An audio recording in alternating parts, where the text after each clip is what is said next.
If you have suspicion that your child may have an ear problem because of frequent ear infections or chronic ear fluid, you would call and schedule an appointment with a pediatric ear, nose, and throat specialist.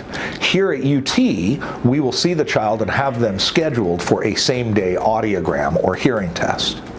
Your physician will review the hearing test, talk to you, find out what's been going on, and do an examination of your child. And if your child would benefit from ear tubes, then we will talk you through that entire process. In general, we start thinking about ear tubes when a child has had 3 or more ear infections over a 6-month period, or 4 or more ear infections in a 12-month period, or if a child has had persistent fluid in the ears that has lasted for a few months and doesn't go away by itself and is impairing hearing. It only takes about 10 minutes. It's done under a light general anesthetic. Most children just get a little gas to calm them down, and we put the tubes into the ears.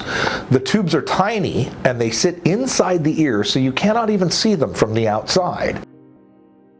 The beauty of this is that the recovery is actually quite quick, and most children who have ear tubes by that night will have forgotten the procedure even happened, and they will be eating normally and playing normally and feeling back to normal. And you will see an almost immediate improvement in their ear infections and their hearing.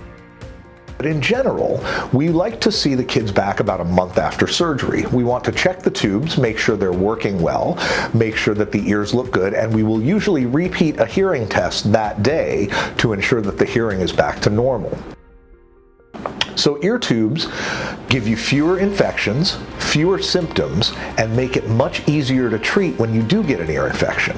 It's not a cure, so there's no guarantee you'll never get another ear infection again. But children who get ear tubes for frequent ear infections show a significantly improved quality of life.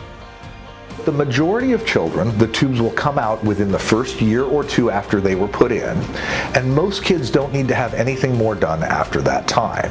And that's why your pediatric ear, nose, and throat specialist will want to see you back on a regular basis to follow the tubes and make sure they're coming out at an appropriate time.